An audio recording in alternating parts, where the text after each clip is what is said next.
Bonjour, bienvenue à tous à tous. Donc, on va commencer ce webinaire. Je suis Margot Bernard du pôle de compétitivité Infra 2050 et je vais animer ce webinaire e-risque qui porte donc sur le mouvement de versant des ruines de Séchiliennes, qui est un mouvement voilà, assez emblématique et très surveillé depuis 40 ans. Donc, ce webinaire est organisé avec le CEREMA et l'OMIV et on est ensemble pour 1 heure à peu près ensemble. Euh, donc, en quelques mots, pourquoi les webinaires risques et qu'est-ce qui risque? Donc, e-risque, c'est une communauté autour du domaine des risques naturels gravitaires qui est animée par le pôle de compétitivité Infra 2050 et qui a pour donc objectif l'émulation des idées, l'avancement collectif sur des thématiques structurantes dans le domaine des risques naturels gravitaires.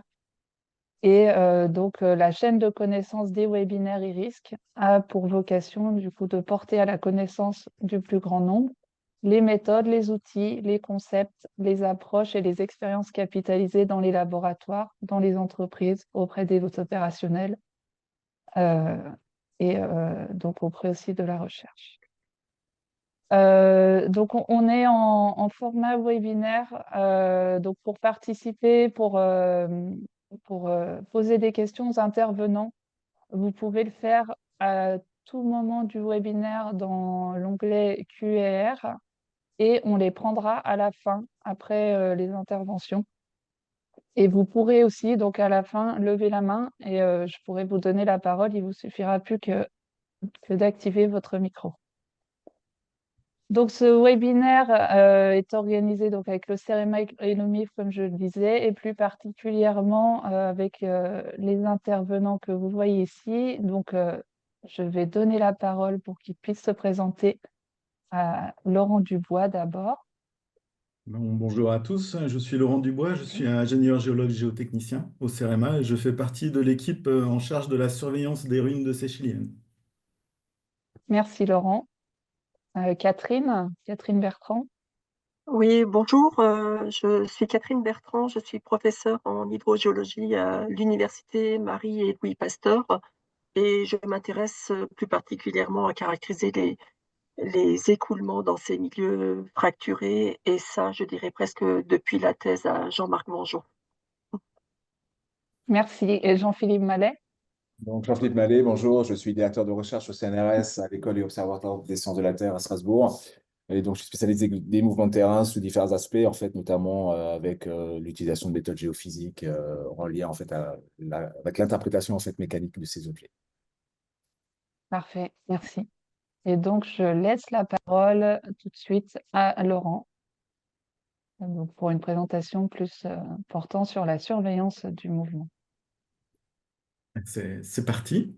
C'est parti, on voit le Donc, feu. je commence, je vais vous faire une présentation du site des ruines de Séchiliennes. Ah, voilà. Donc, les ruines de Séchiliennes sont un grand versant instable. C'est devenu un cas emblématique de la gestion d'un risque rocheux majeur en France hein, pour plusieurs raisons. La première raison, ce sont des raisons techniques, en raison de débats d'experts et puis aussi de l'ampleur des parades routières hydrauliques qui ont été mises en œuvre au fil des années. C'est emblématique aussi pour des raisons administratives et réglementaires. C'est plus lié à la gestion du risque et des enjeux. Et il y a aussi eu un aspect politico-médiatique dans les années 80 et 90 important. Donc les ruines de Séchiliennes sont situées dans la vallée de la Romanche, à une vingtaine de kilomètres au sud-est de Grenoble. On se situe à la terminaison sud du massif de Beldon, du rameau extérieur, et le versant est principalement constitué d'une seule lithologie, voilà, les micaschistes de la série satinée. Donc le versant instable est connu depuis la fin 1984 et les sous-surveillance continue depuis 1985. Et cette surveillance, ben, elle est assurée par trois parties prenantes, la préfecture de l'Isère, la DDT de l'Isère et le CEREMA Centre-Est. Et cette surveillance, elle se fait ben, dans le cadre de ce qu'on appelle un plan de secours spécialisé, qui est un dispositif ORSEC spécifique, voilà, qui décrit le dispositif de surveillance et les différentes phases du plan de secours à activer en fonction de l'évolution du site. En 1984 et 85, donc quand la surveillance a débuté, il y avait de nombreux enjeux présents au fond de la vallée. Voilà la Romanche, la route nationale 91 qui relie Grenoble et Briançon et plus loin l'Italie. Il y avait des habitations et des équipements publics. Voilà un mot de Saint-Barthélemy de Séchilienne avec 300 habitants, une centaine d'habitations. Il y avait aussi des usines et plusieurs lignes aériennes électriques. Aussi, à gauche, vous avez une photo récente du site. Donc, le site se développe au sud, sur le versant sud du Mont Sec, entre les altitudes de 330, ça c'est le fond de la vallée de la Romanche, et 1130, ça c'est le sommet du Mont Sec. Donc, à droite, vous avez un profil en travers topographique. On voit que la pente est composée de deux parties. Il y a une grosse partie inférieure avec une pente moyenne de l'ordre de 40 degrés, et puis une pente supérieure de l'ordre de 20 degrés. Donc, on peut bien supposer que le versant est un héritage de l'érosion glaciaire. Voilà, avec une partie inférieure qui correspond au flanc d'auge et une partie supérieure à l'épaulement, le versant ayant été entièrement glacé lors de la dernière glaciation. Voici d'autres photos, voilà, avec un peu plus de soleil. Donc, le mouvement de versant des ruines de Séchienne s'étend sur une grande superficie, environ 70 hectares, et concerne les deux tiers supérieurs de la pente. C'est-à-dire que le mouvement de versant est, voilà, surplombe, est en position de surplomb par rapport au fond de la vallée. Donc, en surface, la morphologie est assez tourmentée. Il y a beaucoup de sillons parallèles à la pente. Au sommet, il y a des zones d'affaissement marquées et en partie sommitale, un grand escarpement qui fait une trentaine de mètres de hauteur. Puis au sein de cette masse en mouvement de 70 hectares, bon, le volume en mouvement, on peut supposer que c'est de l'ordre de plusieurs millions de mètres cubes au minimum. Il y a une zone qu'on appelle la zone frontale, qui est une zone très très fracturée et qui est située dans la bordure est, hein, qui a cet aspect de losange. Et c'est cette zone frontale dont on a craint presque tout de suite un éboulement à court terme. Et donc on pense qu'un éboulement est possible, donc qui mobiliserait un volume de 3 millions de mètres cubes. Voilà, la zone frontale est certainement composée d'un volume plus grand, de l'ordre de 5-6 millions de mètres cubes, mais on redoute cette rupture de 3 millions de mètres cubes. Alors, selon un scénario voilà, que l'on n'a pas pu définir, voilà, alors, que ce soit en une seule fois, donc parle d'un éboulement monophasé, ou en plusieurs fois, éboulement polyphasé. Donc, nous, on est plutôt partisans d'un éboulement polyphasé. Voilà, mais toutes nos dispositions concernant la gestion du risque reposent sur l'occurrence d'un éboulement monophasé, qui est plus contraignant vis-à-vis des enjeux. Voilà, ça c'est une carte pour replacer les enjeux. Donc vous voyez le versant des ruines de Séchienne entouré en violet, donc environ 70 hectares. En bleu, les différents enjeux situés au pied de la Romanche. Et puis des toponymes intéressants. Voilà, le sommet de la montagne s'appelle le Mont Sec, c'est parce que voilà, dans le mouvement de versant, il n'y a aucune source, donc pas d'eau visible en surface. Et le toponyme Les Ruines est connu depuis très longtemps. C'est-à-dire c'est une zone qui est à l'origine de chutes de blocs depuis très longtemps sur la route nationale qui passait directement en pied du versant. Le site a une histoire très tourmentée. Nous sommes intervenus, on s'appelait CT de Lyon à l'époque, en 1980 pour la première fois pour des chutes de blocs sur la RN 91 et on a traité le problème de façon classique en réalisant un merlon le long de la route. En 1984, il y a de plus en plus de chutes de pierres et de blocs sur la route. Donc nous sommes alertés par la DDE et la préfecture. Les géologues du CT de Lyon font une inspection du versant et reconnaissent pour la première fois la zone frontale et puis son importante désorganisation, c'est les fractures. Donc en 1985, on réalise les premières études en surface. Les premiers scénarios de risque sont élaborés, notamment l'identification de la zone frontale et la possibilité d'un éboulement de 3 millions de mètres cubes. En 1986, la RN 91 est déviée une première fois, donc en rive, cette fois-ci en rive gauche de la rivière pour l'éloigner du pied du versant. En 1988, il y a un zonage de risque Donc, qui conduit, bah, le but, c'est à geler l'urbanisation du lotissement de l'île Falcon, qui est situé immédiatement au pied du versant. En 1994, c'est la première réunion publique d'une commission qu'on appelle CLAIR, et qui est l'instance de dialogue entre l'État, les collectivités locales, c'est-à-dire les communes, et puis les entreprises concernées par la gestion du risque. En 1995, bah, notamment pour gérer le devenir du hameau de l'île Falcon, donc la loi Barnier est promulguée et puis contient la disposition qui permet à l'État ou à une commune d'exproprier un bien immobilier à partir du moment où il est exposé à un risque géologique majeur. Donc, cette disposition, elle a été prise pour gérer le risque dans un premier temps à Séchilienne. Donc, en 1997, il y a la décision d'expropriation, la décision de justice, hein, d'expropriation des habitants de l'île Falcon. Et au bout des 6 premiers mois, 60% des habitants concernés étaient partis. En 1999-2000, c'est le creusement de la galerie de reconnaissance dans le versant opposé de la vallée de la Romanche. Donc le but, bah, c'est de faire une galerie de reconnaissance dans l'axe d'un futur tunnel qui pourrait être une solution à très long terme. Et cette galerie, on envisageait qu'elle serve aussi de dérivation hydraulique, c'est-à-dire s'il se forme un barrage naturel à travers la Romanche, on puisse évacuer une partie du débit de la Romanche dans cette galerie. L'expertise se poursuit en parallèle. Voilà, en 2002, un collège d'experts est mis en place. Donc, le collège d'experts est mis en place à la demande de la Direction générale de la prévention des risques. Et il chapeaute le travail réalisé par le CT de Lyon à l'époque, qui est en charge de la surveillance opérationnelle. Donc, le collège d'experts remet des rapports tout au long des années 2000, dont le dernier en 2009, et qui acte une baisse des scénarios de risque, hein. On ne parle plus de rupture à court ou moyen terme de plusieurs dizaines de millions de mètres cubes. Mais comme la zone frontale connaît une période de crise avec de très fortes vitesses, voilà, les derniers habitants, les 3 derniers habitants de l'île Falcon sont expropriés sur décision du préfet en 2011. En 2016, bah, c'est la fin des travaux de parade routière hydraulique qui étaient préconisés par le rapport du collège d'experts de 2009. Donc, les travaux de parade routière, c'est une nouvelle déviation de la route qui passe à une vingtaine de mètres dans le versant opposé, donc suspendu par rapport au fond de la vallée. Donc, ce sont des travaux qui ont été menés sous une maîtrise d'ouvrage du conseil départemental de l'Isère.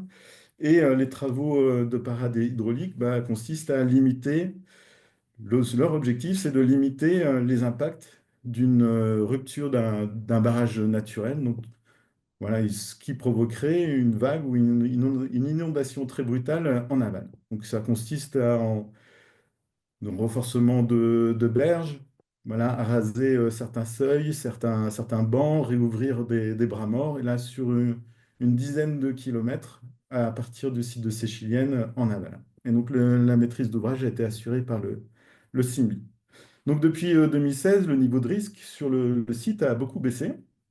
On poursuit la surveillance selon un mode allégé. Voici quelques photos. Ben, en haut à gauche, vous avez photo du fond de la vallée depuis la zone frontale. Donc vous voyez le pied du cône des Boulis, le chenal historique de la Romanche, là, situé là où il y a ma flèche. Ensuite, le Merlon construit en 1986, le chenal de secours. Voilà, depuis l'événement du 21 janvier dernier, la Romanche passe dans le chenal de secours. En bas à gauche, bah, vous avez l'état actuel de la RN 91 hein, qui est détruite totalement et recouverte par le cône des Boulis en pied. Et à droite, vous avez des photos de la réalisation de la nouvelle déviation de la RD 1091 par le département de l'Isère entre 2013 et 2016. Alors, comment s'est organisée la surveillance? Donc, entre 85 et 2016, voilà, le système a été complété au fur et à mesure du temps. Donc, les premiers dispositifs mis en place étaient des extensomètres automatisés. Donc, on pouvait interroger tous les quarts d'heure au maximum. Il y en a eu 33, dont la moitié concentrée sur des fractures qui délimitent la zone frontale. En 1995, voilà, pour pallier ben, les petits manques des extensomètres automatisés, voilà, qui fonctionnent voilà, qui ont des difficultés de fonctionnement l'hiver, voilà, surtout lorsqu'il y a de la neige qui gêne la recharge des batteries. Donc, on a mis en place une station totale sur le versant opposé, donc, qui visait 67 cibles. Donc, ces cibles étaient réparties sur l'ensemble du versant et notamment dans des zones difficiles d'accès à pied. Bon, là, avec ces mesures-là, elles sont des mesures infrarouges, elles ne fonctionnent pas quand il pleut, quand il y a du brouillard, quand il neige. Et donc, on a mis en place sur le site un prototype de radar ULB en 1999, là, qui est aussi basé sur la distancemétrie. Et donc, qui vise une 42, voilà, réflecteur physique en falaise. Donc, au total, on avait au maximum 140 capteurs, donc qui nous permettaient d'avoir accès à des déplacements en surface répartis sur les 70 hectares du mouvement de versant. Donc, ça fait une densité moyenne de 2 capteurs par hectare. Mais en réalité, il y avait la moitié des capteurs étaient concentrés sur la zone frontale. Puis on a complété ce dispositif par une antenne GNSS mobile à partir de 2011. On a eu jusqu'à 2 stations météo, dont on avait accès à la station météo d'EDF du Mont-Sec, qui a été mise en place au début des années 90. On avait une caméra. Et puis on réalisait des mesures annuelles, donc des mesures extensométriques, voilà, au niveau de certaines fractures également dans les galeries de reconnaissance puis une galerie de mines donc pour voir le comportement du massif en profondeur. On a également toujours 2 tubes inclinométriques qui font 150 mètres. On a fait plusieurs relevés LIDAR avec l'exploitation des relevés LIDAR. Et puis chaque année, on faisait une campagne de mesures géodésiques par un cabinet de géomètres experts. Et c'est à ce moment-là qu'on avait accès au vrai déplacement en 3D de chaque point de mesure. Donc, et depuis 2016, on est en suivi allégé, c'est-à-dire que le système donc, qui génère automatiquement les alertes et les alarmes est débranché, mais qu'on continue à suivre les données, mais de façon moins serrée. Alors, voici des résultats des mesures. Donc, ça concerne 4 extensomètres qui équipent des fractures qui délimitent la zone frontale. Donc, ces extensomètres s'appellent A13, A16, C2 et E3. Vous avez la situation des mesures fin juin 2013 à gauche et fin mars 2023 à droite. Vous voyez, fin juin 2013, on a des vitesses qui sont très fortes d'ouverture des fractures, de l'ordre de 3 à 4 mètres par an, et avec une tendance relativement asymptotique. D'ailleurs, lors de la commission Claire, qui s'est réunie fin juin de 2013, voilà, l'avis des experts était qu'un effondrement des ruines de Séchienne était prévisible à très court terme. Et puis la situation a radicalement changé, vraiment très brutalement. Aujourd'hui, vous voyez, depuis 2016, les vitesses d'ouverture de ces mêmes capteurs sont relativement constantes, de l'ordre de 10 cm par an à 20 cm par an. Donc ça représente une diminution de 95%. La réactivité de la zone frontale par rapport aux apports d'eau a chuté.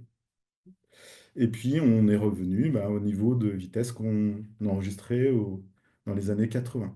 Donc, pour nous, ça a été un peu une surprise, ce changement brutal de comportement. Donc, ça a sûrement un lien avec l'eau en profondeur, mais il faut qu'on comprenne mieux, nous, de notre côté, ce qui se passe en profondeur, quels sont les mécanismes de déformation. Alors, il y a eu un projet ANR qui s'appelait SLAMS entre 2009 et 2013, qui a réuni plusieurs partenaires pour l'étude du mouvement des ruines de Séchilienne.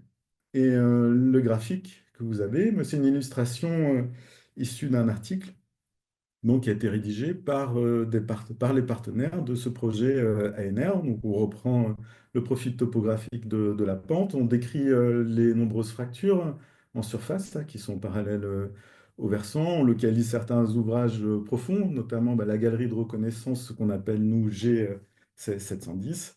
Après, les auteurs ne se sont pas trop engagés sur le mécanisme de déformation. Ce n'est pas moi qui ai rajouté les points d'interrogation, ça faisait partie du profil de l'article. Et puis, on ne mentionne pas du tout l'eau. Voilà, ça pose, voilà, où est l'eau en profondeur, sous quelle forme.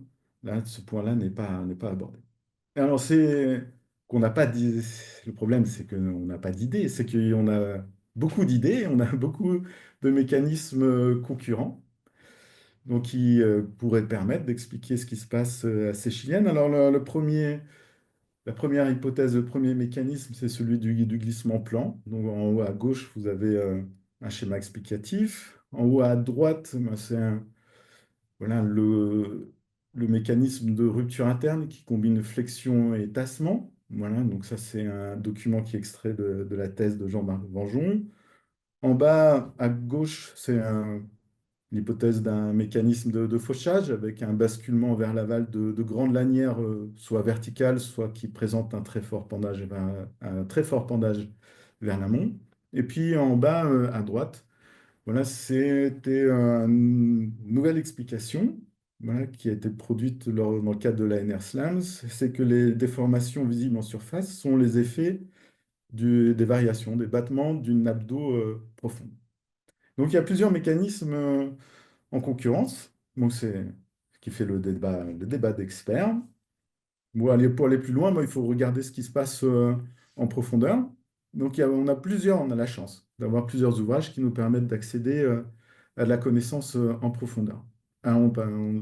Si on démarre du bas vers le haut, dans la partie inférieure du versant, il y a une galerie d'apnée EDF qui passe dans la partie stable du versant. Et donc, l'on peut visiter. On voit dans cette galerie beaucoup d'eau. Il y a également, on a la chance d'avoir d'anciennes galeries de mines, voilà, localisées à différents endroits dans le versant. Et notamment à droite, on a une galerie qu'on appelle G670 qui part de la zone stable à côté de la zone frontale et qui rentre dans la zone frontale. Donc, la photo tout à droite, c'est le chantier d'exploitation de cette mine à l'intérieur de la zone frontale. Donc, vous voyez que les étés sont encore en place et qu'il n'y a pas eu visiblement un écrasement du chantier anciennement exploité.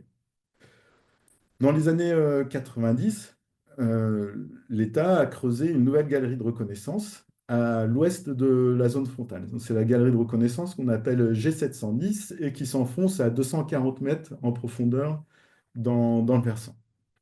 Donc ça, on a accès à cette galerie. Et puis, on a complété cette connaissance dans les années 2000 en faisant des reconnaissances plus classiques, voilà, de la géophysique électrique, sismique, voilà, profonde. Et puis, on a réalisé plusieurs sondages, dont 2 sondages carottés à 150 mètres de profondeur qu'on a équipés avec des inclinomètres. Alors, je vais présenter des résultats de mesure.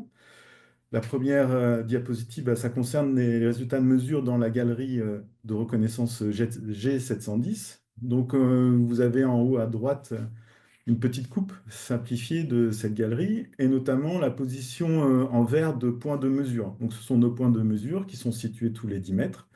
Et on vient, une fois par an, réaliser des mesures d'écartement, des bases entre ces points de mesure, et on réalise aussi des mesures de nivellement de ces points de mesure. Donc à gauche, vous avez les graphiques qui représentent en fonction de la position de ces repères et en fonction du temps, l'évolution des variations d'altitude en haut à gauche, et puis les variations de distance entre les bases en haut, en bas à droite.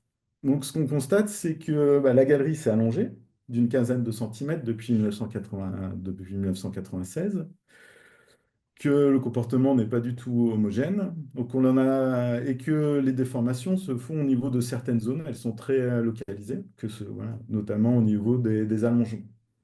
Donc c'est notre interprétation, et que la galerie, elle a traversé six grandes lanières, voilà, qui sont en train de basculer vers l'aval. Et les vitesses de basculement sont de l'ordre de 0,005 degrés par an à 0,01 degrés par an, c'est-à-dire de l'ordre de 20 secondes d'arc par an. Donc, les mesures, elles mettraient en évidence un phénomène de fauchage de type flexural toppling. Voilà. Je vais vous montrer des résultats d'inclinomètres, et notamment l'inclinomètre SC2, donc, qui a été réalisé entre la zone frontale et la galerie de reconnaissance qui est aussi positionnée sur le schéma à gauche, en tiré rouge. Voici les résultats. Donc, vous avez à gauche la coupe du sondage, à droite le profil des déplacements horizontaux en fonction de leur profondeur. Donc on voit que les mesures inclinométriques, en fonction du temps, là, c'est un résultat du suivi sur 13 ans, mettent en évidence un mouvement de basculement sur une grande hauteur. Les mesures que l'on fait aussi topométriques en surface montrent que le pied de cet inclinomètre n'est pas scellé dans la partie stable. Donc, c'est-à-dire que la limite entre zone instable et stable est située sous le pied de cet inclinomètre et que le mouvement n'est pas non plus homogène en fonction de la profondeur. Il existe plusieurs, ce que j'appelle moi des points d'articulation, des points de flexure qui sont superposés. Il en existe notamment un à 112 mètres et puis l'autre serait situé à 164 mètres de profondeur. Par exemple, pour le point à 112 mètres, on voit sur la courbe du sondage qu'il y a un contraste au niveau des vitesses de propagation du son, les vitesses qui sont issues des diagraphies microsismiques, VP, qu'il n'y a pas de contraste au niveau RAN. Donc, ça ne correspond pas à un contraste de lithologie. Quand on regarde l'imagerie de parois que l'on a, on voit qu'à 112 mètres de profondeur, on a un contraste. Au-dessus, toutes les fractures sont ouvertes et en dessous, les fractures sont toutes fermées, recristallisées. Donc on voit qu'il y a sûrement des niveaux de vitesse différents en profondeur, que dans les zones qui se déforment peu, les discontinuités sont toujours fermées, et que dans les zones qui se sont beaucoup déformées ou qui se déforment beaucoup en ce moment, les discontinuités sont ouvertes. Mais on constate aussi qu'à ce niveau, il n'y a pas de surface de discontinuité, il n'y a pas de plan mécanique qui délimite la base du mouvement de versant. Ici, sur le profil topographique que vous avez vu au début, donc j'ai replacé en bas à gauche, c'est les vitesses des déplacements altimétriques de nos points de mesure, donc ils sont répartis tout au long du versant. Et à droite, j'ai représenté les déplacements planimétriques, x, y, de nos points de mesure. Donc on a accès à des données en surface et des données en profondeur grâce aux galeries de mine G900, à la galerie de reconnaissance G710 et puis à l'inclinomètre. Donc en rose, sur les graphiques à droite et en bas, donc c'est mon hypothèse concernant la position de la limite entre zone stable et instable.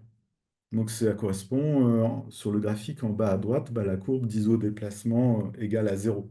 Voilà.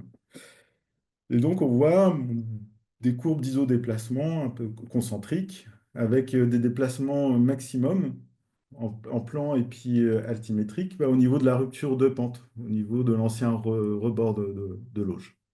On voit aussi que l'un des objectifs de la galerie de reconnaissance G710, c'était de traverser totalement l'épaisseur de sol instable pour essayer d'atteindre le massif stable en arrière. Et on voit que dans cette hypothèse, il aurait fallu prolonger d'une longueur équivalente la galerie pour essayer d'atteindre, pour espérer atteindre la zone stable en arrière du massif. Dans cette hypothèse, voilà, la zone frontale serait le prolongement de la partie inférieure de ce grand mouvement de fauchage côté est et serait caractérisé par une densité de fracturation plus forte. Et ce qui expliquerait que les lanières soient plus fracturées et cassées à plusieurs niveaux dans le sens vertical.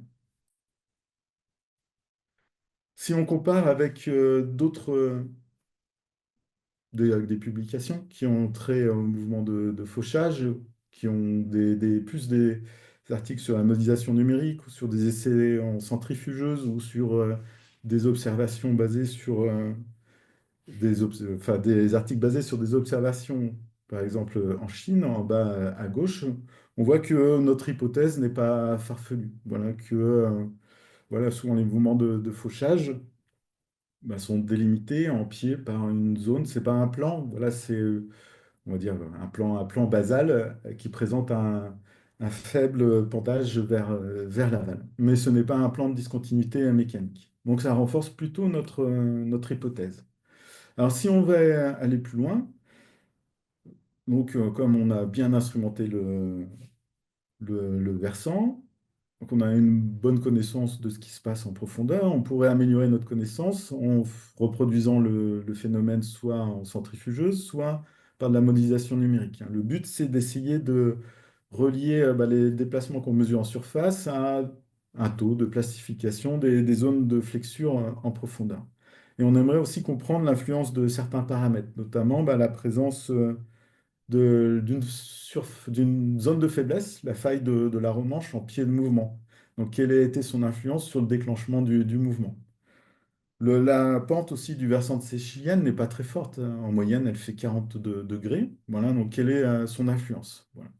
Et puis, quel est le rôle de l'épaisseur des lanières qui basculent? On voit que c'est cette épaisseur de l'ordre de plusieurs dizaines de mètres, voilà, jusqu'à 60 mètres. Et puis, il y a une grande question, c'est est-ce que ce mouvement de versant peut se stabiliser tout seul? Donc, on a besoin d'une caractérisation géomécanique fine du massif rocheux. Donc ça, on a réalisé beaucoup d'essais sur les matériaux prélevés dans les galeries et puis dans les sondages carottés. On a besoin d'avoir une meilleure connaissance du contexte hydrogéologique du versant. Et là, ça fait l'objet de la présentation de Catherine et Jean-Philippe après. Alors aussi, ça, c'est des premiers résultats hein, d'essais de caractérisation physique et mécanique.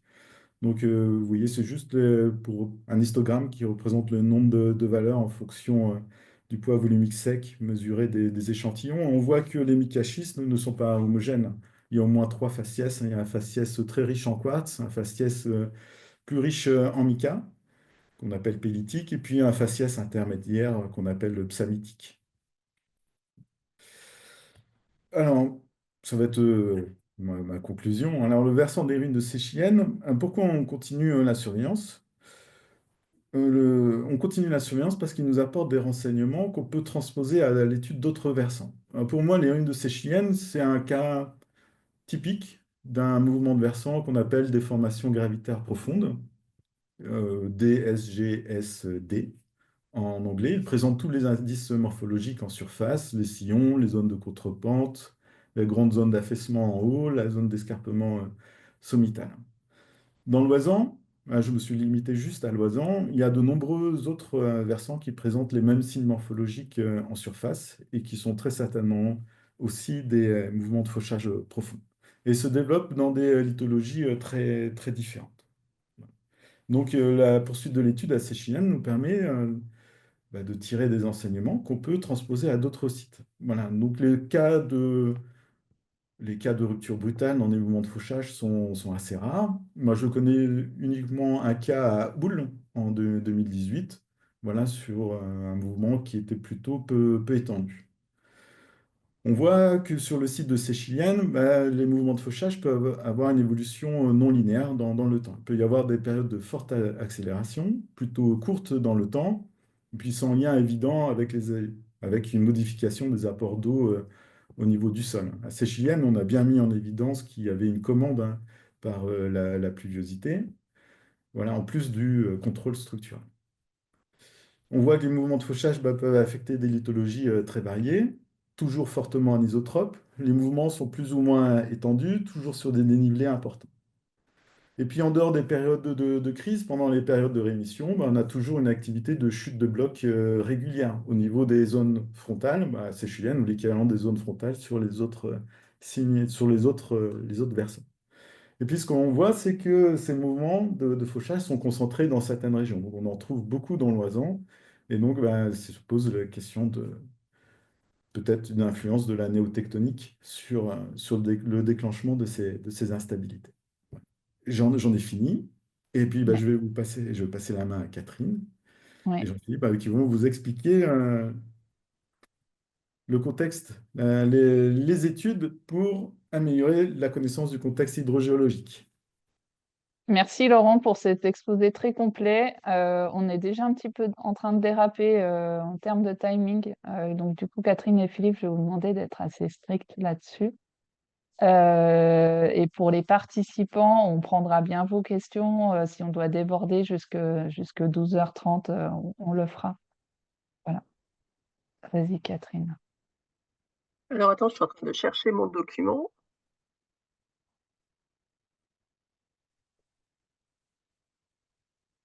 Ah,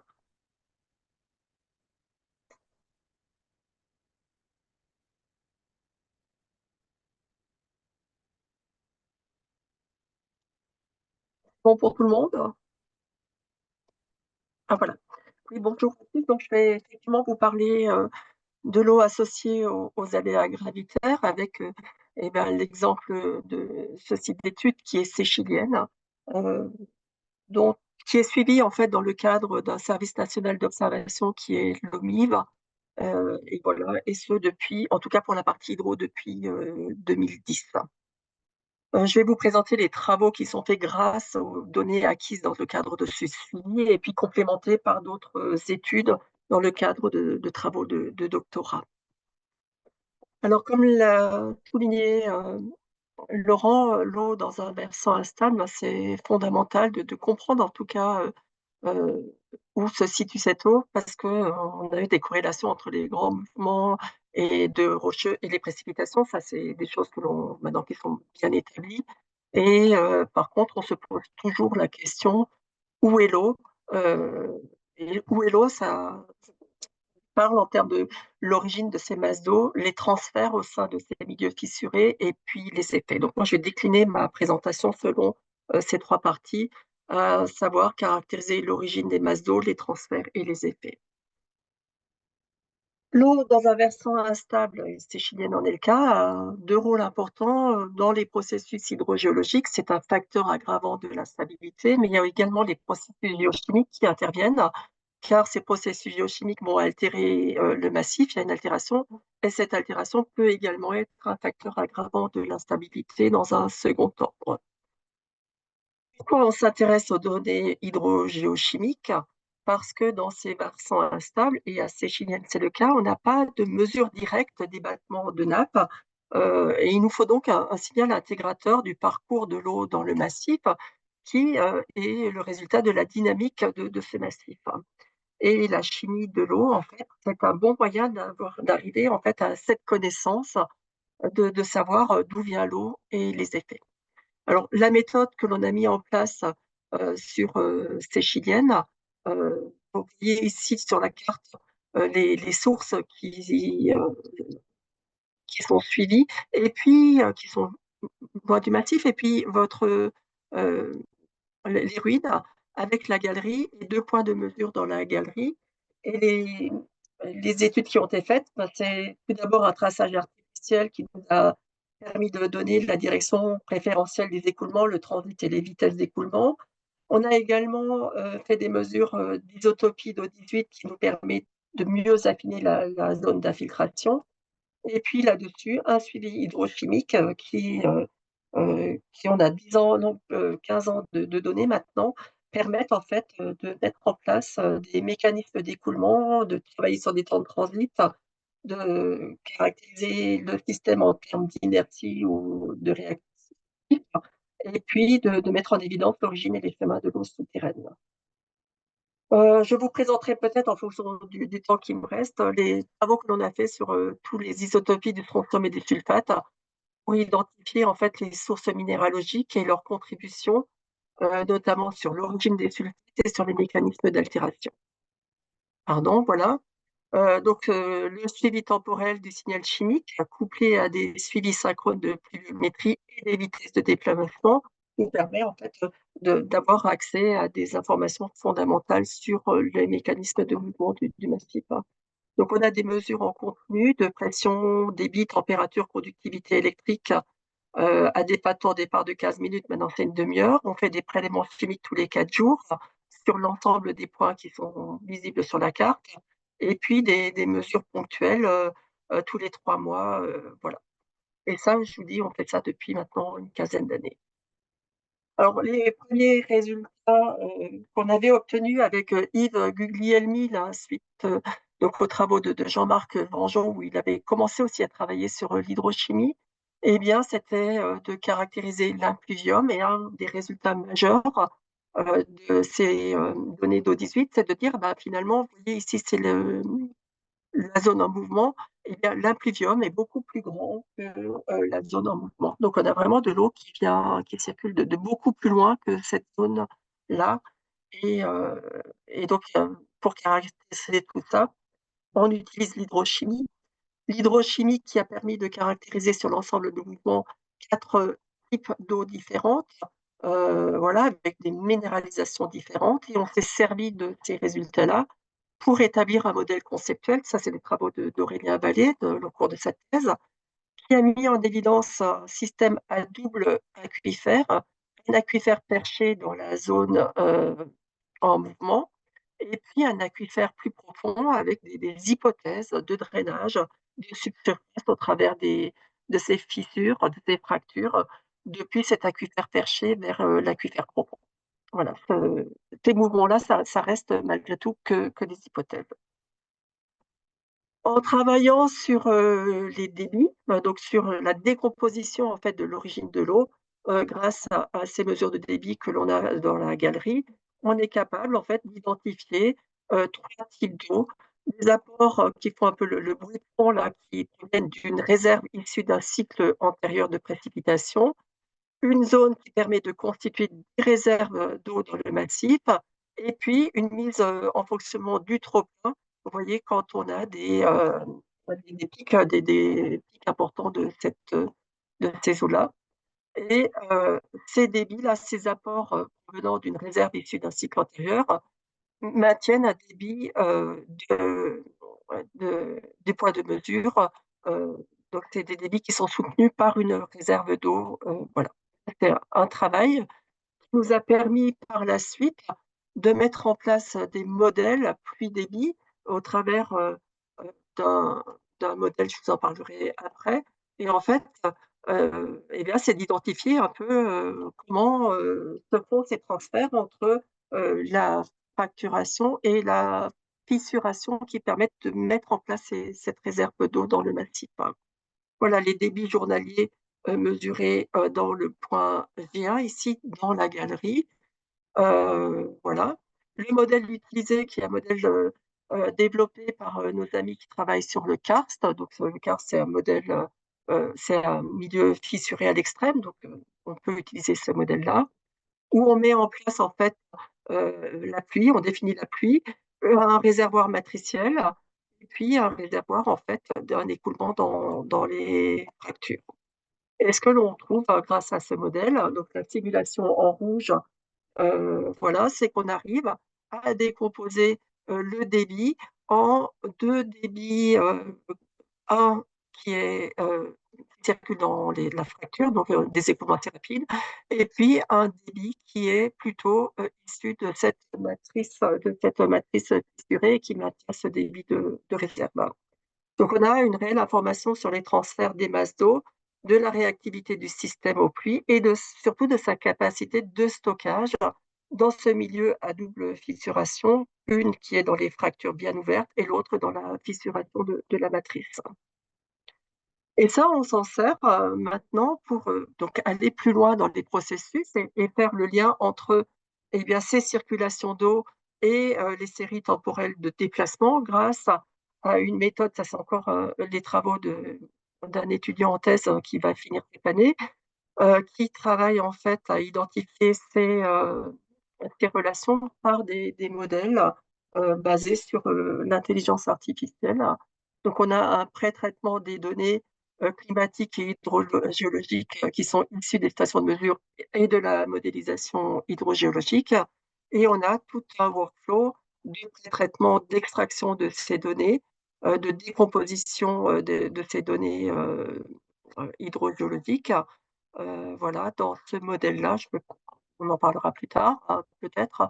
Un des résultats importants, c'est qu'on est capable et ici en orange mesuré et prédite, et bien de comprendre en tout cas ces vitesses de déplacement et d'émettre des hypothèses sur les paramètres qui sont les plus pertinents pour expliquer les corrélations entre ces deux paramètres. Donc, on a une importance significative des paramètres de pluie efficace et de variation du niveau d'eau du réservoir d'infiltration. Et c'est ce qui, en tout cas, explique le mieux ces courbes déplacées. Si j'ai encore le temps, un petit clin d'œil sur les effets de ces circulations d'eau en termes d'émissions de CO2. Ça, c'est la thèse de Pierre Nevers, où en fait, eh ben, voilà, le CO2 et le climat, c'est des grosses questions qu'on se pose au travers d'un bassin, donc à l'échelle d'un cycle complet. L'échelle d'un bassin versant, ça c'était déjà établi. Et puis, nous, on a travaillé à l'échelle du site en se servant des, comment dire, des analyses de strontium, des isotopes de strontium et du soufre, des analyses du strontium, enfin des isotopes du soufre, où on a pu mettre en évidence en fait, le lien entre l'oxydation de la pyrite, la dissolution du gypse et l'origine de ce soufre que l'on retrouve dans les galeries. Donc les galeries, on est plutôt sur de l'altération des silicates. Et puis quand on est sur les sources vers les Thiébaut, tout ça, on a plutôt une influence du gypse. Et quand on fait ces bilans d'altération, en fait, la zone stable, on est plutôt sur des puits de CO2 sur du court et long terme. Et le socle instable, on est plutôt sur des sources de CO2. Donc on a un comportement complètement différent. Donc on se situe sur la zone instable et la zone stable. Et ça, c'est en fonction de qui et de l'acide qui altère ces roches-là. Voilà, je laisse la parole à Jean-Philippe pour la suite, qui vous parlera plutôt des méthodes hydrogéophysiques que l'on a mis en place dans ce massif.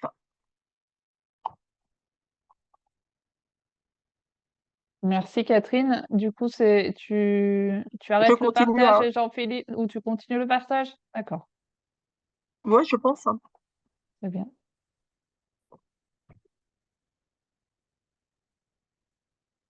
Alors,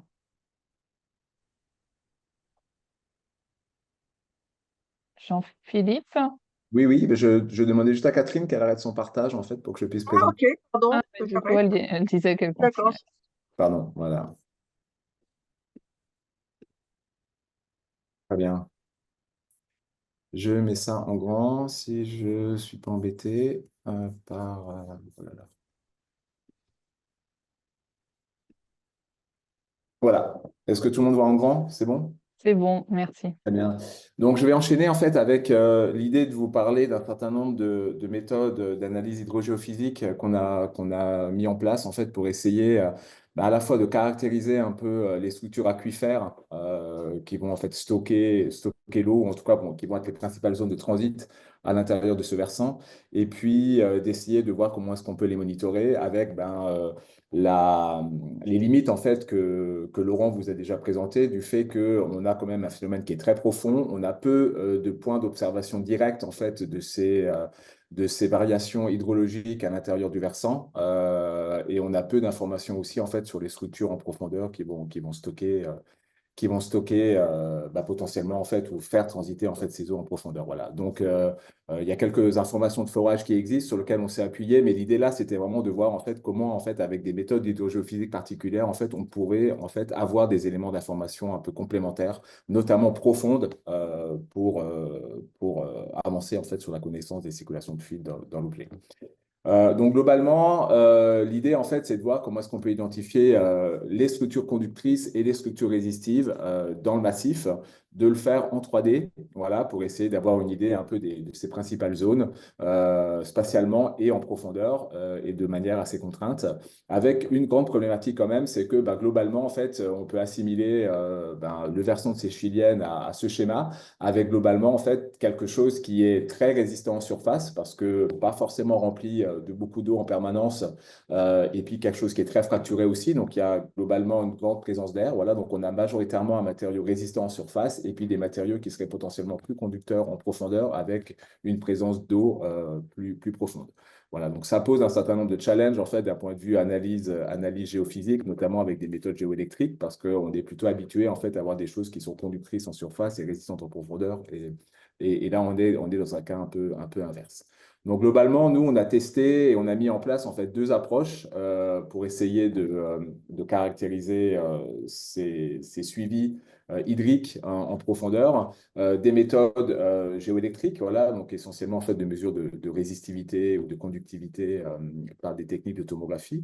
Voilà. Et ce qu'on a commencé il y a quelques années, c'est un suivi hydrogravimétrique sur l'objet pour identifier des variations de pesanteur au cours du temps, variations de pesanteur qui seraient liées non pas de la topographie, mais liées vraiment en fait à des changements de masse dans le massif, changements de masse qui seraient liés et uniquement potentiellement à des variations d'eau. Donc, je vais enchaîner en fait avec les deux présentations, l'une sur la partie imagerie géoélectrique dans un premier temps, et puis les informations microgravimétriques que l'on a actuellement en fait sur l'objet. En ce qui concerne la partie donc d'observation de résistivité électrique, c'est issu en fait de travaux de thèse de Myriam Lajoni qui a fait sa thèse à l'EOST en 2020 et puis d'un papier qui a été publié à peu près dans les mêmes années, donc vous avez la référence ici. Et l'idée, elle a été de déployer temporairement sur une période d'une grosse semaine un réseau, on va dire, de maillage un peu 3D de récepteurs électrique en fait qu'on appelle en fait une nappe de capteurs full waver pour en fait observer en fait les variations de tension à l'intérieur du versant. Ces variations en fait de tension en fait vont être reliées directement potentiellement à la fois enfin majoritairement à de l'eau, potentiellement aussi en fait à des caractéristiques chimiques du matériau qui sont traversés, et ce sont des éléments en fait qu'on a essayé de contraindre par la suite en fait par différents types de modélisation. Donc, vous avez ici en fait une idée du réseau de capteurs Full Waver qui a été installé. Donc, c'est l'ensemble des points rouges localisés un peu sur l'ensemble du versant, à la fois sur la partie, on va dire, plus stable, complètement stable en fait sur la partie est, les ruines en elles-mêmes ici dans la partie centrale et la partie d'instabilité, on va dire plus faible en fait en mouvement, mais avec des formations beaucoup plus faibles sur la partie est, sur la partie ouest, pardon. Tout ça, ça a été contraint quand même par des limites d'accessibilité pour déployer en fait l'ensemble des dispositifs sur le système. On associe en fait ce suivi à la mise en place en fait d'une électrode de référence qu'on appelle une électrode remote en fait, qui va en fait être notre référence en fait pour par la suite mesurer des variations de tension, parce que ce qui nous intéresse c'est des variations de tension entre l'ensemble de ces différents points en fonction en fait des structures qui sont traversées. Donc le dispositif il a consisté en ces appareils, voilà, donc une nappe de capteurs full waver qui vont mesurer en fait qui ont mesuré pendant 7 jours en continu ces variations. Et puis, associé à ça, un dispositif en fait, d'injection en fait, à haute tension de courant électrique dans le sol. Et en fait, on a déployé en fait, ces électrodes d'injection en, fait, en différents endroits sur le dispositif, sur le versant. Par contre, en fait, l'ensemble en fait, des dispositifs en fait, d'acquisition a été resté pérenne en fait, au même endroit pendant la manip. Voilà. Alors, globalement, en fait, les mesures qu'on obtient, le principe de ces mesures, en fait, c'est qu'on est sensible à l'eau. Si on injecte un courant à l'intérieur, en fait, d'un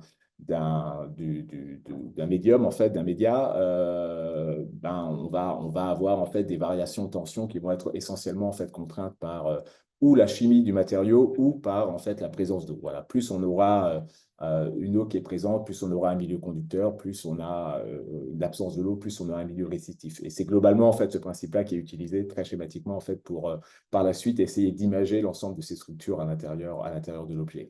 Globalement, on a obtenu ce genre de courbe. Ici, vous avez deux points de mesure en fait, entre un point qui est localisé sur le haut du versant et un point qui est localisé sur la partie basse.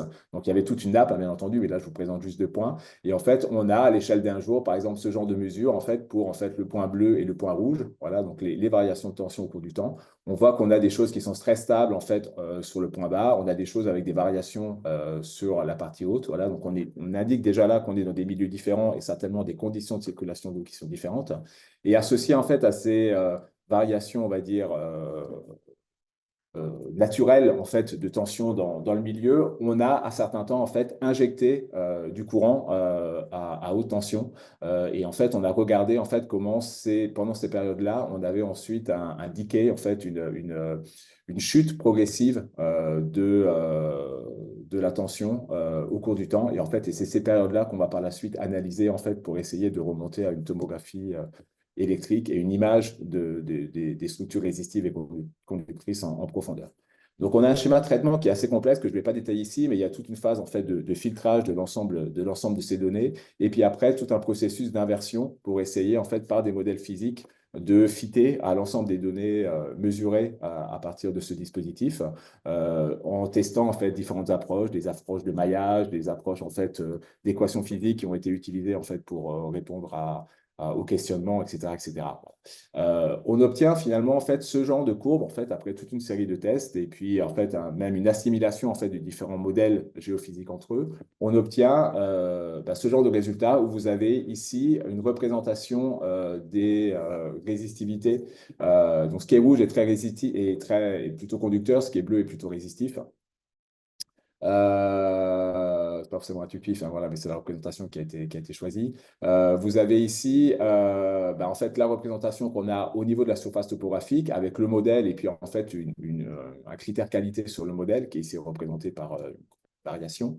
Et puis après, vous avez une coupe à 1050 mètres, donc une coupe horizontale hein, à l'altitude 1050 mètres, à l'altitude 950 mètres, 850 mètres, etc. Voilà, jusqu'à 450 mètres. Donc l'idée, c'était vraiment d'avoir un dispositif avec un maillage assez lâche de l'ensemble en fait des points d'investigation pour justement essayer d'acquérir en fait des données réellement en profondeur. L'idée c'était pas d'avoir vraiment en fait les informations de surface et des variations des couches de surface, mais c'était vraiment en fait d'avoir une information en profondeur, d'où le maillage assez large qui a été choisi au départ, ce qui a permis en fait d'obtenir des informations jusqu'à des profondeurs, enfin jusqu'aux altitudes de 550 ou 450 mètres, avec en fait des bons critères qualité en termes de RMS, qui est un critère qui est utilisé. Voilà. Donc ça permet en fait, la méthode permet d'avoir en fait ce genre de coupes qui vont permettre de voir un peu l'enracinement en profondeur en fait de l'ensemble des structures géologiques et globalement en fait comment se répartissent ces structures spatialement et en profondeur.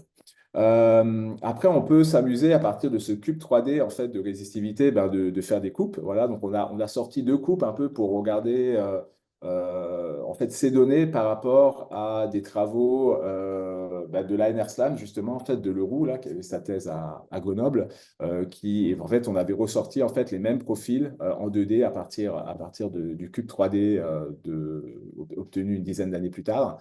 Alors, on n'obtient pas forcément les mêmes choses. Il y a des choses qui sont similaires, certaines qui ne le sont pas.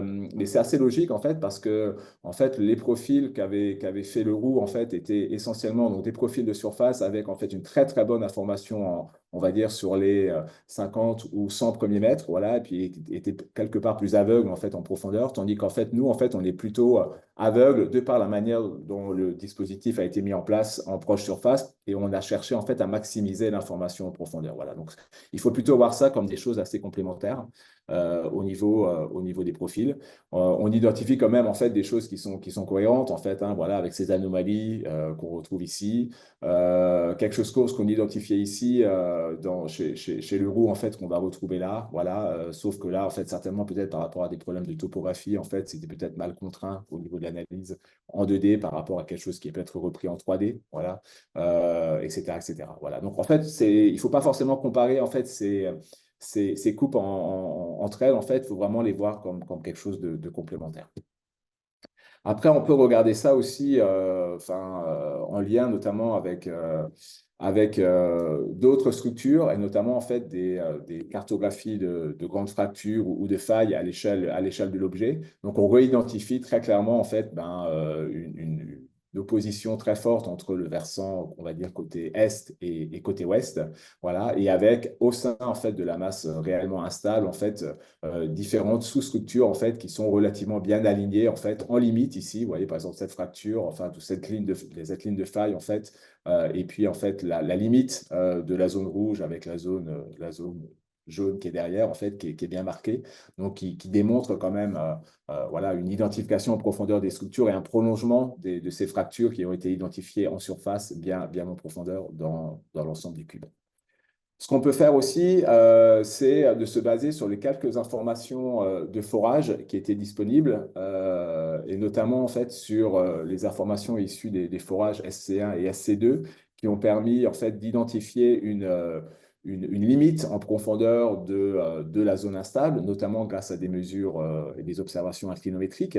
Et en fait, on a positionné très clairement ce forage sur le cube 3D de résistivité, et puis on a regardé un peu quelles étaient les variations de résistivité à ces profondeurs-là, ce qui nous a permis en fait globalement d'identifier un seuil aux alentours de 10 puissance 3 ohms mètre, et on a identifié que tout ce qui était au-dessus par la suite de 10 puissance 3 ohms mètre était globalement une classe de matériaux résistifs. En dessous, on était dans une classe de matériaux conducteurs.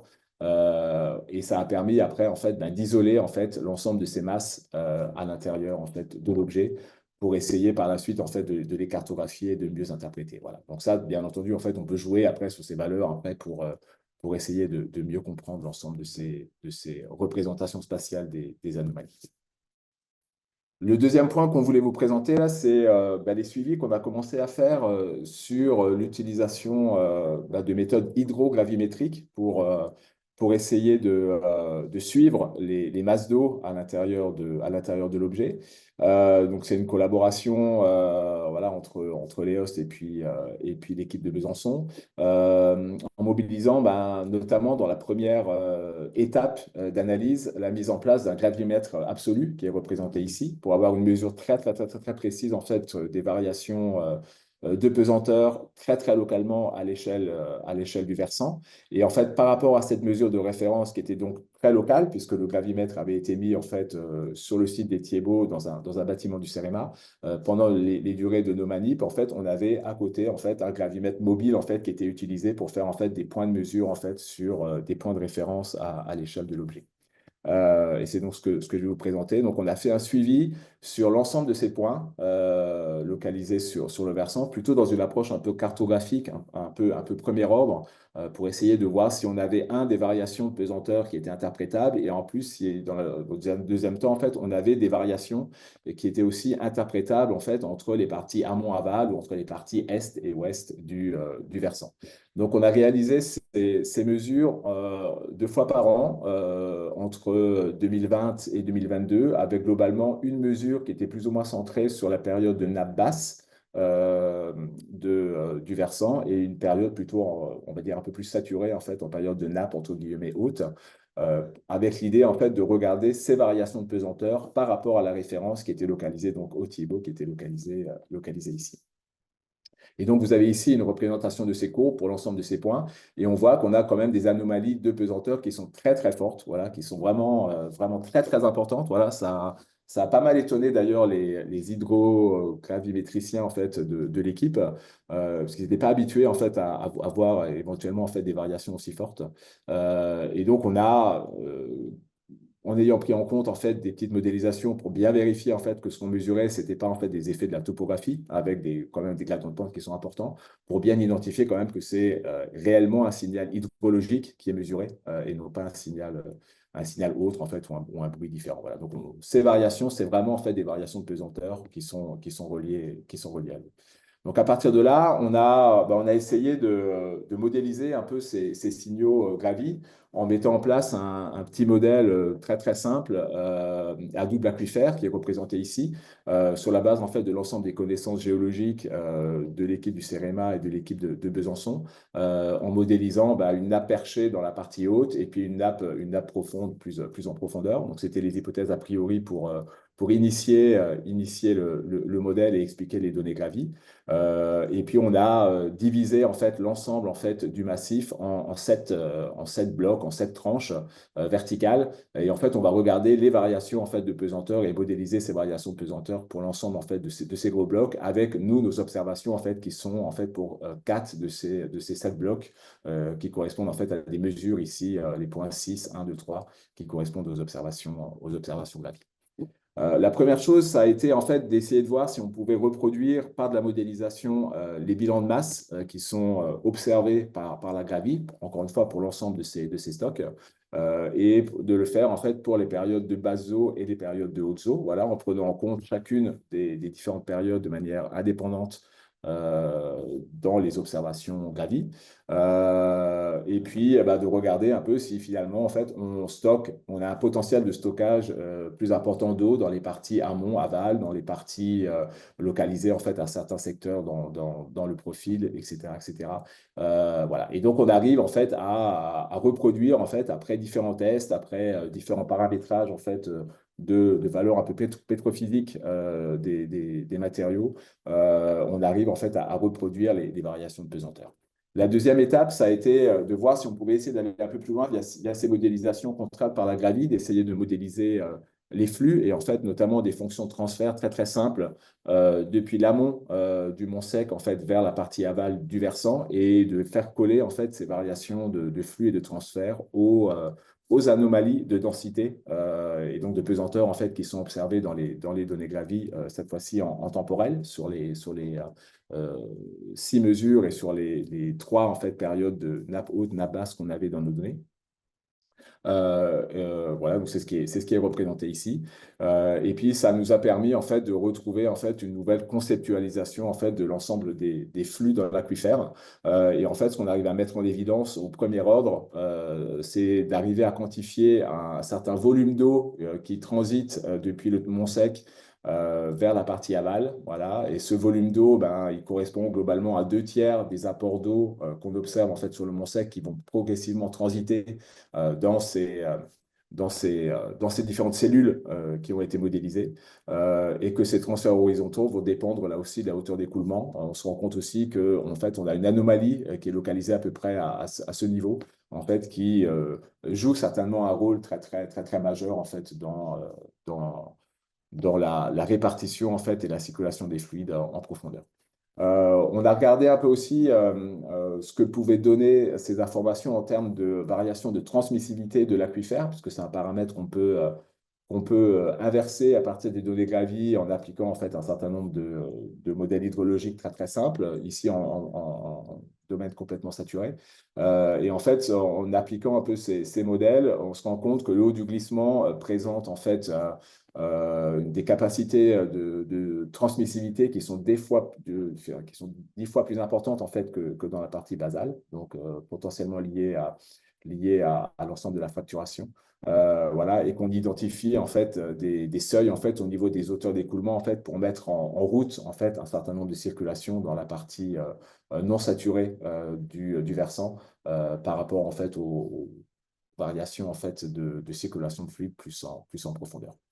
Donc, ces mesures, en fait, à l'intérieur de ce réseau, en fait, vont se continuer maintenant sur les 2 prochaines années, en fait, avec un protocole d'acquisition un peu différent, puisqu'en fait, on va suivre, en fait, un profil qui représenterait à peu près ce dispositif, voilà, cet axe, avec un suivi toutes les 6 semaines, avec des mesures gravies toutes les 6 semaines qui seraient réalisées pour avoir à la fois une plus haute résolution temporelle sur les mesures, et aussi avoir une plus haute résolution spatiale à l'échelle d'un profil en lien en fait avec la nécessité de mieux comprendre en fait ce qui se passe en fait au niveau de ce secteur-là, qui semble être un secteur un peu particulier en fait au niveau de la connaissance hydrogéologique de l'ensemble du versant. Voilà, je vous remercie pour votre attention. Merci Jean-Philippe, merci à tous les trois. On va passer directement aux questions. Donc, il y en a déjà quelques-unes qui ont été posées dans le chat. Si vous souhaitez en poser d'autres, posez-les plutôt dans le module QR, si vous le pouvez. Et sinon, n'hésitez pas à lever la main aussi, je vous donnerai la parole. Alors, déjà 2 questions plutôt sur des comparaisons par rapport à des autres glissements. Est-ce que l'éboulement survenu sur le site de la carrière de la rivière relèverait du même mécanisme, selon vous, que celui observé aux ruines de Séchilienne? Il y aura la même question pour le glissement de la Clapière. On vous a montré là avec les présentations que le mécanisme en jeu pour les ruines de Séchilienne, c'était un fauchage profond, donc sans surface de rupture nette en profondeur. Et pour l'événement de la rivière, cet événement correspond à un glissement de terrain vrai avec une surface de rupture très nette en profondeur. Donc on a vraiment 2 mécanismes différents. Et pour la Clapière, je ne connais pas très bien le glissement de la Clapière, mais une des hypothèses probables est que le glissement de la Clapière soit un ancien phénomène de fauchage, comme les ruines plus évoluées, c'est-à-dire qu'il y a au moins un niveau de zone de flexion en profondeur qui a totalement plastifié et s'est transformé en surface de glissement bien nette. Voilà. Ok, merci. Comment le changement climatique va-t-il agir sur ce glissement de ces Chiliennes? Ben, on a montré, hein, les mesures ont montré depuis 1985 ben, la relation entre les apports d'eau et puis les vitesses des déplacements en surface, que cette relation elle n'est pas constante dans le temps, que le ralentissement brutal hein, que l'on a mesuré entre 2013 et 2016 est sans doute lié à une amélioration des conditions de drainage à l'intérieur du massif, c'est-à-dire que l'eau doit s'écouler peut-être dans un nombre réduit de fractures. Et avec le mouvement de versant, il y a des jeux d'ouverture, de fermeture de certaines fractures. Donc, ben, l'épisode de crise qui a eu lieu entre 2009 et 2013 doit correspondre à une période pendant laquelle l'eau présente dans les fissures à la base du mouvement de versant a pu se mettre en pression plutôt facilement. Et alors après, quel va être le devenir du site? Voilà, avec le réchauffement climatique, il n'y a pas de permafrost. Ce qui va contrôler le mouvement de terrain, ça va être bah, cette possibilité qu'a l'eau de se mettre en pression. Voilà. Alors c'est difficile à Et- répondre. Voilà. Quel lien avec le changement climatique? Il y aurait mais c'est peut-être presque surtout, ouais. une plus forte influence de l'activité sismique dans le secteur, peut-être que du changement climatique. Après, pour compléter la réponse à Laurent, et c'est vrai que c'est une question qui est difficile, ça va être la quantité d'eau, les précipitations qui vont jouer sur la région. Et ça, voilà, il y a des modèles maintenant de prévision et c'est à nous de les mettre en lien avec les modèles de déplacement. Et c'est pour ça qu'on travaille aussi sur ces prévisions et on est en train de mettre en place des modèles précipitations, déplacement pour comprendre les mécanismes et de faire varier ces précipitations en termes de climat. Donc pour le moment, on en est vraiment à commencer ces travaux-là. Merci. Donc une autre question sur les sections de résistivité. Existe-t-il une interprétation géologique des sections 2D de résistivité réalisée en corrélation directe avec les modèles proposés? Euh, alors, ouais, je suis connecté, ouais. Bah, peut-être que Laurent est plus à même de répondre à cette question que moi, en fait, en lien notamment avec les travaux des sections 2D qui avaient été faites par Leroux dans le cadre de la NR Slams, en fait. Je ne sais pas si la corrélation avait vraiment été faite avec la lithologie. Je pense que les informations lithologiques sont assez faibles, en fait, hein, donc quand même, en fait. Donc voilà, peut-être, au niveau du modèle 3D, on ne l'a pas fait. On a regardé vraiment les grandes structures, en fait, voilà, on va dire de failles au sens large, en fait, et s'il y avait des liens. Mais en fait, avec la lithologie ou les types de roches que tu citais tout à l'heure, Laurent, je ne sais pas si ce travail. Non, on n'a pas fait ce travail. Euh, j'ai pas une bonne vision là, de la répartition des différents faciès en profondeur dans le massif et puis spatialement. Voilà, je suis un peu embêté pour répondre à la question. C'est pas grave, hein. On ne sait pas tout, on l'a bien vu. Merci. Du coup, il y a une autre question qui rebondit sur la réponse qui a été faite au changement climatique. Et donc, on parle d'eau liquide, mais qu'en est-il de la neige? La quantité de neige qui est moindre et qui fond en revanche très vite peut-elle être modélisée? Oui, alors c'est effectivement une bonne question. C'est vrai que quand je parle des précipitations, dans nos modèles, on inclut à la fois l'eau et la neige qui fond. Voilà. Et oui, ça peut se faire, hein. Ok, merci. Les aménagements réalisés dans la vallée de la Romanche, déviations, galeries, ont-ils été conçus pour gérer l'éboulement des ruines ou tout le versant en mouvement? Quelles sont les conséquences d'un mouvement plus global que celui des ruines? Donc, je pense qu'il parle voilà, du lobe frontal ou vraiment tout le versant. Mais Les travaux de parade routière hydraulique ont été faits pour se protéger d'un éboulement monophasé de 3 millions de mètres cubes depuis la zone frontale. Donc, ils ne sont pas en rapport avec l'éboulement éventuel de la totalité des mouvements des ruines de Seychelles. Donc, c'est pour ça que voilà, à la fin des années 90-2000, on avait réfléchi à cette solution de tunnel. Voilà, c'est la solution qui nous permettrait de nous protéger, enfin de protéger la route contre le mouvement de versant de la totalité. Mm. Merci. Est-ce qu'un changement des trajets de l'eau a été identifié après la phase d'accélération des déplacements via les mesures hydrochimiques et les mesures de débit? Alors, je pense que la personne fait référence à cette grande accélération en 2013. Oui, on a remarqué, parce qu'on a un suivi de conductivité électrique, donc qui mesure la minéralisation de l'eau, et on a remarqué une rupture très nette fin 2012 de la conductivité qui était redescendue à des valeurs en fait de début 2010. Donc ça signifie qu'effectivement, il y a eu des modifications d'interaction aux roches euh, très nettes et donc des changements de trajet de circulation d'eau. Mm. Et on retrouve là tout doucement des valeurs, enfin ces valeurs de conductivité, elles réaugmentent, mais elles n'atteignent pas les valeurs qu'on a eues en 2013.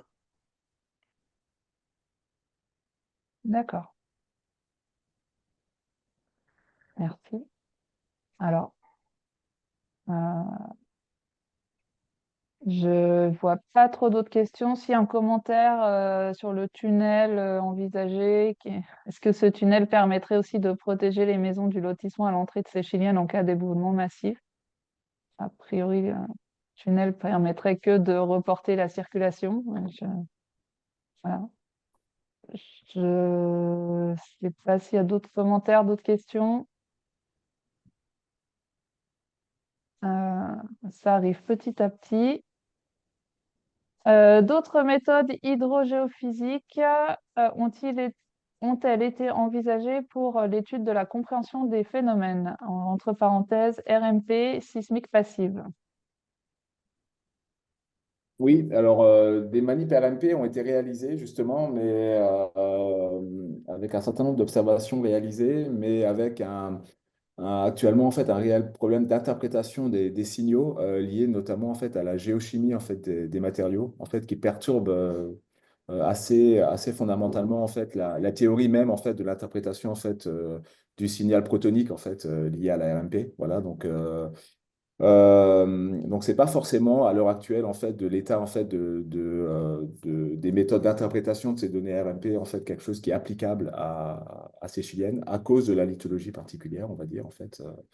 Voilà. Bah, je laisse peut-être Catherine compléter en fait, hein, mais c'était les résultats Oui, de la oui, qui avaient été faits.